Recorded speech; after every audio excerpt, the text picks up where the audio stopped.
লক্ষ লক্ষ কোটি কোটি মহিলার উপরে কোরবানি ওয়াজিব। আপনাদের যাদের কাছে স্বর্ণ আছে, টাকা আছে, আপনাদের যাদের কাছে স্বর্ণ আছে, রূপা আছে, আপনাদের প্রায় সকলের উপরে এরকম মহিলাদের উপরে কোরবানি ওয়াজিব হয়। আমাদের অগণিত মহিলাদের উপরে কোরবানি ওয়াজিব।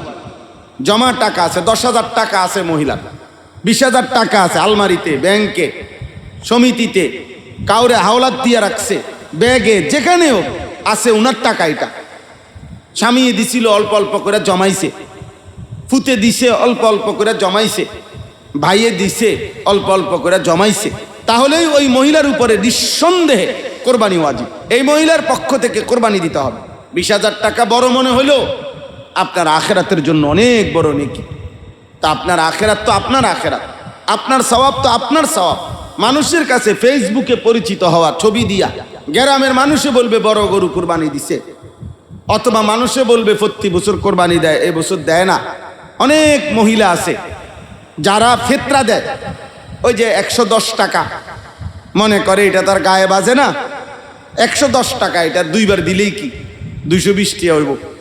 এটা যদি 3বারও দেয়, বাপের ভাই তো দিছে, একজনে জামাইয়ের ভাই থেকেও দিছে, অসুবিধা কি? 3খানে দিলেই কি টাকা হইতো না 300?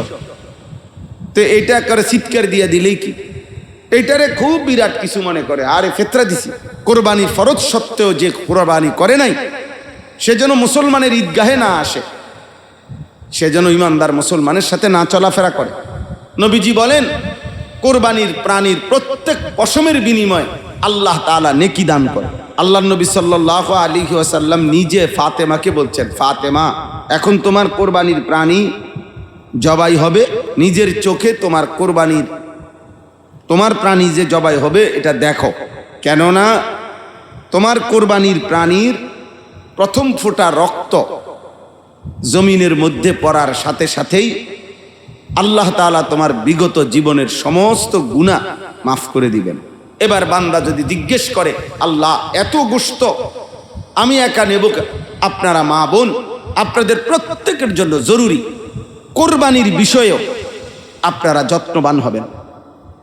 নবীজি সাল্লাল্লাহু আলাইহি সাল্লাম বলেন, কোরবানির প্রাণীর প্রথম ফোঁটা রক্ত জমিনে পড়বার আগেই আল্লাহ তাআলার আরশে পৌঁছে যায়। ওয়া ইন্নাদ দামা লা ইয়াকাউ মিনাল্লাহি বিমাকানিন ক্বাবলা আন ইয়াকাল আরদ। জমিনে তাহলে একটা গরু, ছাগল যখন মাটিতে শোয়ায়, তখন গরুর গলা আর ছাগলের গলার থেকে মাটি 1 বিগত হবে না। তো 1 বিগত ব্যবধান, 1 বিগত জায়গায় রক্ত পৌঁছতে 10 সেকেন্ডও তো লাগে না। তার চাইতে আগে আল্লাহ তাআলার আরশে পৌঁছে যায়। নবীজি সাল্লাল্লাহু আলাইহি সাল্লাম বলছেন, ফাতিবু বিহা নাফসান। এরপরে নবী বলেন, অতএব খুশি খুশি তোমরা কোরবানি করো। আমাদের অগণিত মহিলাদের উপরে কোরবানি ওয়াজিব। মনে করেন যেই মহিলার কাছে কোরবানির 3 দিন, 10ই জিলহজ মানে যেদিন সোজা কথা কোরবানির দিন, ওই দিন ফজরের ওয়াক্ত যখন হয়, সুবহে সাদিক, এই ফজরের ওয়াক্ত থেকে 3য় দিন মাগরিবের ওয়াক্ত পর্যন্ত কোনো মহিলার কাছে যদি কিছু স্বর্ণ এবং কিছু টাকা, নগদ টাকা জমা থাকে, টাকা জমা আছে, টাকা আছে এবং কিছু স্বর্ণও আছে, অথবা কিছু স্বর্ণ আছে, কিছু রূপা আছে। অনেক মহিলাদের পায়ে নূপুর রূপা দিয়া বানায়, অথবা বর্তমান আধুনিক সময়ে কিছু গহনাও অনেক মহিলারা রূপা দিয়া বানায়। তো স্বর্ণও আছে, রূপাও আছে। এই স্বর্ণ এবং রূপা দুইটা যদি মিলাইয়া, অথবা স্বর্ণ এবং টাকা, জমা টাকা আছে, 10,000 টাকা আছে মহিলার, 20,000 টাকা আছে আলমারিতে, ব্যাংকে, সমিতিতে, কাউরে হাওলাত দিয়ে রাখছে, ব্যাগে, যেখানেও আছে উনার টাকা। এটা স্বামী দিছিল অল্প অল্প করে জমাইছে, ফুতে দিছে অল্প অল্প করে জমাইছে, ভাইয়ে দিছে অল্প অল্প করে জমাইছে, এরকম।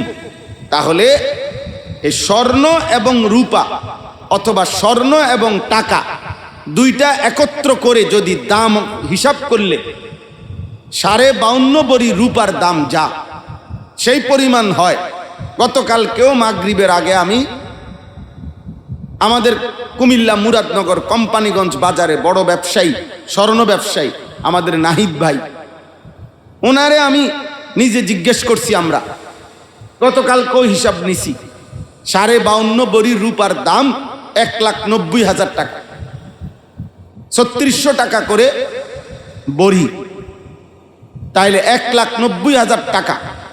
এই 1,90,000 টাকা যদি ওই স্বর্ণ এবং টাকা দুইটা মিলাইয়া দাম হয়, স্বর্ণ এবং রৌপ্য দুইটা মিলাইয়া যদি দাম হয়, স্বর্ণ রৌপ্য যে হোক অথবা স্বর্ণ আর টাকা হোক, দুইটা মিলাইলে তাহলেই ওই মহিলার উপরে নিঃসন্দেহে কোরবানি ওয়াজিব।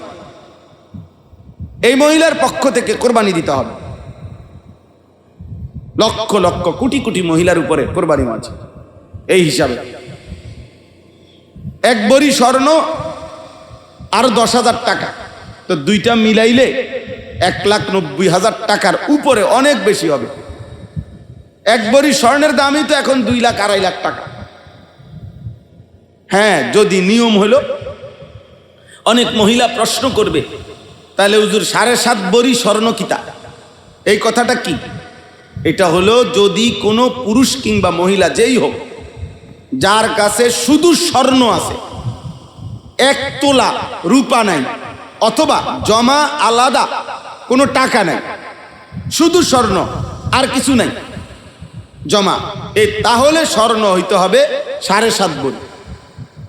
কিন্তু যার সাথে কাছে স্বর্ণ আছে, রূপাও আছে, অথবা স্বর্ণ আছে, নগদ টাকাও আছে, দুইটা মিলাইয়া যদি দুইটা থাকে, তাহলে হিসাব হইল 52.5 বড়ি রূপার দাম। ওই যে বললাম 1,90,000 টাকা, তো কখনো 200 টাকা কম বেশ হইতেও পারে, 500 টাকা কম বেশ হইতে পারে, তো কাছাকাছি থাকবে, এটা কাছাকাছি থাকবে। তাহলে এটা হলো হিসাব। এই হিসাবে আপনাদের অগণিত মহিলাদের উপরে কোরবানি ওয়াজিব হয়।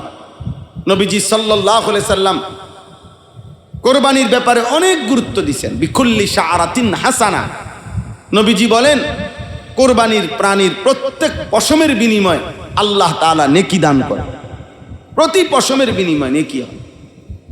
তাহলে একটা ছাগল, একটা গরুর গায়ে কতগুলো পশম কল্পনা করে, কল্পনা করে। অতএব মা বোনদের কাছে অনুরোধ, আপনাদের যাদের কাছে স্বর্ণ আছে, টাকা আছে, আপনাদের যাদের কাছে স্বর্ণ আছে, রূপা আছে, আপনাদের প্রায় সকলের উপরে, এরকম মহিলাদের উপরে কোরবানি ওয়াজিব হয়। আপনারা আপনাদের কোরবানি আদায় করবেন। স্বামীকে বলবেন, ছেলেকে বলবেন, ভাইকে বলবেন কোরবানি আদায় করতে। আপনি কষ্ট করেন, একটা খাসি কিনেই কোরবানি দেন। 1 বছর বয়সী একটা খাসি কিনেন আপনি, 17,000 টাকা, 18,000 টাকা, 20,000 টাকা। 20,000 টাকা বড় মনে হলো, আপনার আখেরাতের জন্য অনেক বড় নেকি। তা আপনার আখেরাত তো আপনার আখেরাত, আপনার সওয়াব তো আপনার সওয়াব। একেবারে বড় গরু দেখানোর তো কিছু নাই। এই জন্য আমরা প্রত্যেকে এই ফিকির করবেন। আজকে আপনাদের কাছে এটা বললাম। এই সর্বশেষ কথা হলো, আল্লাহ বলেন হজের মধ্যে আমি আল্লাহ তাআলা চাই আমার বান্দার যাবতীয় কল্যাণ সে আইসা দেখুক। আমি তার দুনিয়াবি কল্যাণও দেব, আখিরাতের কল্যাণও দেব। আর কোরবানির মধ্যে আল্লাহ তাআলা বলেন ওয়ায়াযকুরুসমাল্লাহি ফি আইয়ামিন মা'লুমাতিন আলা মা রাযাকাহুম মিন বাহিমাতিল আনআম। এই সময়টা কোরবানিরও সময়। এজন্য আল্লাহ বলেন আমার বান্দা আমার দেওয়া হালাল চতুষ্পদ জন্তু যখন সে কোরবানির উদ্দেশ্যে জবাই করতে গিয়ে আমি আল্লাহর নাম নিবে, আমার স্মরণ করবে, আল্লাহু আকবার বলবে, আমার নাম উচ্চারণ করবে, আর হৃদয়ে আমার ভালোবাসা রাখবে, আমি আল্লাহ এই কোরবানির মাধ্যমেও চাই আমার বান্দা আমার নাম নেক এবং হৃদয়ে আমার ভালোবাসা রাখুক। আমি আল্লাহ তাআলা এটাই চাই, এতটুকুই আমি চাই। এজন্য এই আয়াতের মাধ্যমে কথা স্পষ্ট, কোরবানির ক্ষেত্রেও আল্লাহ চায় বান্দা তুমি তোমার মুখে আমার নাম নিবা দিলে আমার ভালোবাসা রাখবা। এবার বান্দা তার আল্লাহর ভালোবাসায় জবানে আল্লাহর নাম নিয়ে প্রাণী জবাই করলো, বিসমিল্লাহ আল্লাহু আকবার। এখন আল্লাহ তাআলার কাছে যদি বান্দা বলে, আল্লাহ আপনার সন্তুষ্টির জন্য আপনার নাম নিয়ে কোরবানি করলাম, এখন আমি কি করব, এই গোশতগুলো কি করব? আল্লাহ তাআলা বলে, বান্দা ওই যে তুমি আমার নাম নিলা আর হৃদয়ে আমার ভালোবাসা রাখলা, আমি এটাই চাইছিলাম, আমার এতটুকুই যথেষ্ট।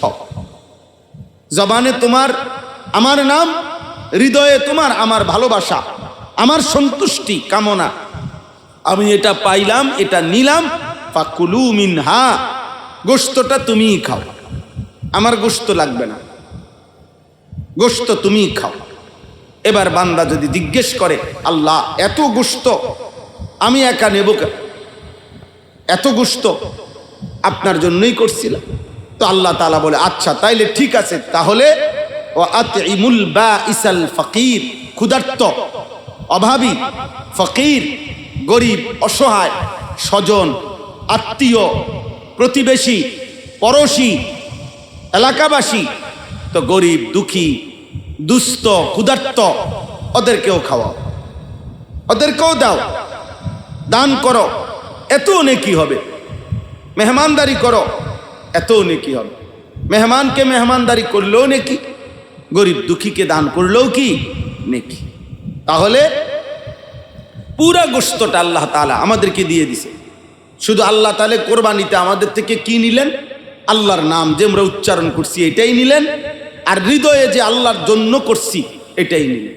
তাহলে উদ্দেশ্য যদি হয় আল্লাহর সন্তুষ্টি, তো সেটা আল্লাহ গ্রহণ করবে। আর যদি উদ্দেশ্য হয় লোক দেখানো, মানুষ দেখানো, মানুষের কাছে ফেসবুকে পরিচিত হওয়া, ছবি দিয়া, লোক দেখাইয়া, গ্রামের মানুষে বলবে বড় গরু কোরবানি দিছে, অথবা মানুষে বলবে প্রতি বছর কোরবানি দেয়, এই বছর দেয় না, এই জাতীয় কোনো কথা এটা না। বরং আমি আমার আল্লাহর ভালোবাসায়, আল্লাহর হুকুম পালনের জন্য, গোশত তো আমি সারা বছরই খাই, গরুর গোশত তো কোনো আশ্চর্য কিছু না, ছাগলের গোশত তো কোনো আশ্চর্য কিছু না, এটা তো নতুন কিছু না, সারা বছরে পরিচিত বিষয়। অতএব এখানে গরুর গোশত খাওয়া কোনো উদ্দেশ্যই হইতে পারে না। গোশত তো আমরা সারা বছরই খাচ্ছি, বরং এখানে উদ্দেশ্য আল্লাহর ইবাদত, উদ্দেশ্য আখিরাতের সওয়াব কামনা, উদ্দেশ্য হলো নেকি বাড়ানো, এটাই মূল উদ্দেশ্য। এই জন্য আজকে মা বোন আপনাদের কাছে অনুরোধ, আপনারা আপনাদের সম্পত্তির আলোকে আপনারা যাকাত, কোরবানি এবং হজ আদায় করতে চেষ্টা করবেন। এই আগত কোরবানি সামনে, আপনাদের কাছে অনুরোধ, অনেক মহিলা আছে যারা ফিতরা দেয়, ওই যে 110 টাকা, মনে করে এটা তার গায়ে বাজে না, 110 টাকা, এটা দুইবার দিলেই কি 220 টাকা হইব। এটা যদি 3 বারও দেয়, বাপের ভাই তো দিছে, একজনে জামাইয়ের ভাই থেকেও দিছে, অসুবিধা কি? 3খানে দিলেই কি টাকা হইতো না 300? তো এইটা করে চিৎকার দিয়ে দিলেই কি? এইটারে খুব বিরাট কিছু মনে করে, আরে ফেতরা দিছি, আর ফেতরা তো দিছেন 110 টাকা মাত্র, তো সোয়াবও তো আপনি এরুমে পাইবেন যেরুম দিছেন। 110 টাকার সোয়াব কি আপনি 1010 টাকার সোয়াব পাইবেন নি? তো তাইলে এই জন্য এটা তো আলাদা বিষয় রমজানের সাথে, কিন্তু কোরবানি তো আলাদা বিষয়। নবীজি সাল্লাল্লাহু আলাইহি সাল্লাম বলছেন, কোরবানি ফরজ সত্ত্বেও যে কোরবানি করে নাই, সে যেন মুসলমানের ঈদগাহে না আসে, সে যেন ইমানদার মুসলমানের সাথে না চলাফেরা করে। এই জন্য আমাদের জন্য এটা জরুরি। রাসূলুল্লাহ সাল্লাল্লাহু আলাইহি ওয়াসাল্লাম, নবীজি তার কলিজার টুকরা কন্যা হযরত ফাতেমা রাদিয়াল্লাহু তাআলা আনহা, ওনাকে বলছিলেন, হযরত ফাতেমাকে বলছেন, কোরবানির ঈদের দিন, ঈদুল আজহার দিন, কোরবানির মুহূর্তে আল্লাহর নবী সাল্লাল্লাহু আলাইহি ওয়াসাল্লাম নিজে ফাতেমাকে বলছেন, ফাতেমা কুমি ইলা উদহিয়াতিক, এখন তোমার কোরবানির প্রাণী জবাই হবে, নিজের পর্দা রক্ষা করে তুমি তার কাছাকাছি দাঁড়াও, অবস্থান করো। ওয়াশহাদিহা, এবং তুমি নিজের চোখে তোমার কোরবানির, তোমার প্রাণী যে জবাই হবে এটা দেখো। এরপরে নবী সাল্লাল্লাহু আলাইহি সাল্লাম বলছে, ফাইন্না লাকে বিআউয়ালি কাতরাতিন তাকতুরু মিন দামিহা আন ইউগফারা লাকে মা সালাফা মিন যুনুবিক। কেননা তোমার কোরবানির প্রাণীর প্রথম ফোঁটা রক্ত জমিনের মধ্যে পড়ার সাথে সাথেই আল্লাহ তাআলা তোমার বিগত জীবনের সমস্ত গুনাহ মাফ করে দিবেন। তাহলে এই কথার দ্বারা এই কথা স্পষ্ট, একে তো কোরবানির সওয়াব ফজিলত, সেটাও তো নবী বললেন, কোরবানির প্রাণীর প্রথম ফোঁটা রক্তের সাথেই বান্দার পেছনের সগীরা গুনাহ আল্লাহ তাআলা কোটি কোটি গুনাহ মাফ করে দেয়। আর মহিলাদের বিষয়েও কথা এটা, যে নবী সাল্লাল্লাহু আলাইহি ওয়াসাল্লাম ওনার মেয়ে ফাতেমাকেই ডাইরেক্ট বলছে তোমার কোরবানি। তাহলে বোঝা গেল ওনার পক্ষ থেকে কোরবানি দেয়া হয়েছে, এবং ওনাকে বলছে পর্দার আড়ালে নিজের প্রাণীর জবাইটা পর্যন্ত সচক্ষে সুযোগ থাকলে দেখার জন্য। সবাই দেখতেই হবে বাধ্যতামূলক, এটা জরুরি না, বাকি সুযোগ থাকলে দেখার অনুমতি আছে। আল্লাহ নবী সাল্লাল্লাহু আলাইহি ওয়াসাল্লাম গুরুত্বের সাথে বললেন যে রক্তের প্রথম ফোঁটা জমিনে পড়ার সাথে সাথেই তোমার পিছনের গুনাহ মাফ হবে। এজন্য বোনেরা, আপনারা যে কয়েকজন আসছেন, আপনাদের প্রথম কথা এটা আপনাদের জন্য। আপনারা অবশ্যই বর্তমান সময়ে আপনাদের নিজেদের ব্যাপারে নিজেরা চেষ্টা করবেন, ফিকির করবেন আপনাদের কোরবানি আদায় করতে, এবং প্রস্তুতি নেবেন মানসিকভাবে আল্লাহর ঘরের হজ করতে। এখন থেকেই যার যতটুকু বয়স, হৃদয়ে যদি কেউ আল্লাহর ঘর দেখার স্বপ্ন দেখে, আল্লাহর ঘর জিয়ারতের কলিজায় লালন করে হৃদয়ে, তো আল্লাহ তাআলা ঠিকই তাকে আল্লাহর ঘরে পৌঁছায়। অজস্র কোটি টাকার সম্পত্তি ছিল এমন মানুষ আল্লাহর ঘরে যেতে পারে নাই, আবার দিনহীন মানুষ, দুর্বল মানুষও আল্লাহর ঘরে পৌঁছে গেছে।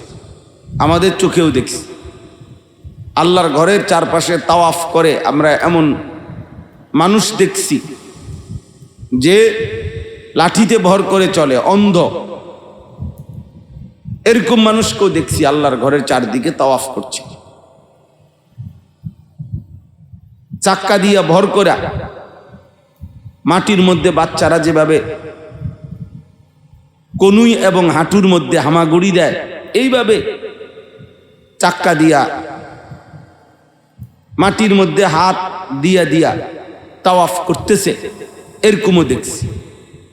তাইলে আল্লাহ চাইলে অনেক দুর্বল এমন মানুষকেও আল্লাহ তার ঘরে নিয়ে গেছেন। আবার মালিক চান নাই তো হাজার কোটি টাকার মালিকও আল্লাহর ঘরে যেতে পারে নাই। কোরআনুল কারীমের মধ্যে আছে, আল্লাহ তাআলা বলেন, ইন্না আউওয়ালা বাইতিন উদিআ লিন-নাস লাল্লাযী বিবাক্কাতা মুবারাকান ওয়া হুদাল লিল আলামিন। নিশ্চয়ই আল্লাহর পক্ষ থেকে গোটা পৃথিবীর মানুষের জন্য আল্লাহই প্রথম ঘর বানিয়েছেন। এই পৃথিবীর প্রথম ঘর আল্লাহই বানিয়েছেন মানুষের জন্য, আর সেটা হচ্ছে ইবাদতের ঘর। আল্লাযী বিবাক্কা, যেটা মক্কা নগরীতে অবস্থিত। তাহলে মক্কা নগরীতে যেই কাবা আল্লাহ তাআলা কোরআনুল কারীমে নিজেই বলেছেন, তা আল্লাহ গোটা পৃথিবীর মানুষের জন্য প্রথম ইবাদতের ঘর হিসাবে নির্ধারণ করেছেন, বানিয়েছেন। এরপরে আল্লাহ তাআলা নিজেই কাবার ফজিলত বলতেছেন, মুবারাকান, এই জায়গা, এই কাবা, এই মক্কা ভূমি, মসজিদে হারাম, কাবার জমিন, নিঃসন্দেহে আল্লাহ তাআলা বলেন মুবারাকান, বরকতময়। এখানে যে আসবে, এখানে যে অবস্থান করবে, নিঃসন্দেহে সে বরকতময় হবে। তার জায়গাটা, তার জিন্দিগিটা বরকতে বরকতে ভরবে, বরকত হবেই হবে।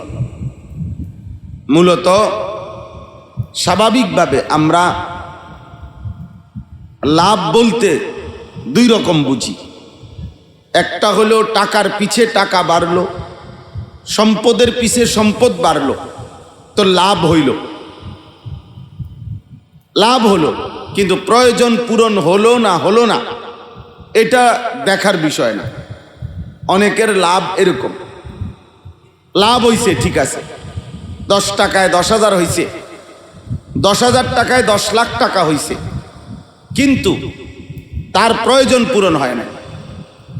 চাহিদা থেকেই গেছে, প্রয়োজন থেকেই গেছে, জরুরত থেকেই গেছে, অভাব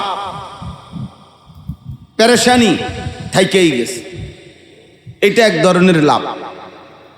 আর আরেকটি হলো আল্লাহ তাআলা হালাল ভাবে যেটুকু দিয়েছেন, এইটুকু দিয়েই দুনিয়াবি নিজের জরুরত প্রয়োজন তা পূর্ণ হয়ে গেছে। যেটুকু জরুরত নিজের, তার সবটাই পূরণ হয়েছে। যদিও বাহ্যিক দৃষ্টিতে সম্পদ কম, টাকা কম মনে হচ্ছে। আপনারা খেয়াল করলে দেখবেন অসংখ্য দিনদার শ্রেণী, ইমানদার মুসলমান, অসংখ্য আলেম ওলামা যারা এই স্বল্প সীমিত আয় দিয়েই, কারো 10,000, কারো 15,000, কারো 12,000, এই 10, 15, 20,000 টাকা দিয়েই একটি ফ্যামিলি, উনি ওনার বিবি বাচ্চা নিয়ে 1 মাস পূর্ণ আল্লাহ তাআলা তাকে চালাইতেছেন। ভিক্ষাও করে না, চুরিও করে না, বরঞ্চ হালাল ভাবে তার প্রয়োজন জরুরত পূরণ হচ্ছে। এই বরকতটা আল্লাহ তাআলাই দিয়ে থাকে। অসংখ্য মানুষ আছে এমন যাদের মাসে লাখ টাকা ইনকাম আছে, দিন রাত মাথার ঘাম পায়ে ফেলে রোজগার করছে। আল্লাহ কোথায়, নামাজ কোথায়, হালাল হারাম কোথায়, পাক নাফাক কোথায়, সেজদা কোথায়, কিচ্ছুর খবর নাই। কতদিন হয় ফজরের নামাজ পড়ে না, জানেও না। 2 রাকাত নামাজ পড়ে কিভাবে ঠিক মতো সহি তরিকায়, জানেও না। 2টা সূরা শুদ্ধ বলতে পারে না।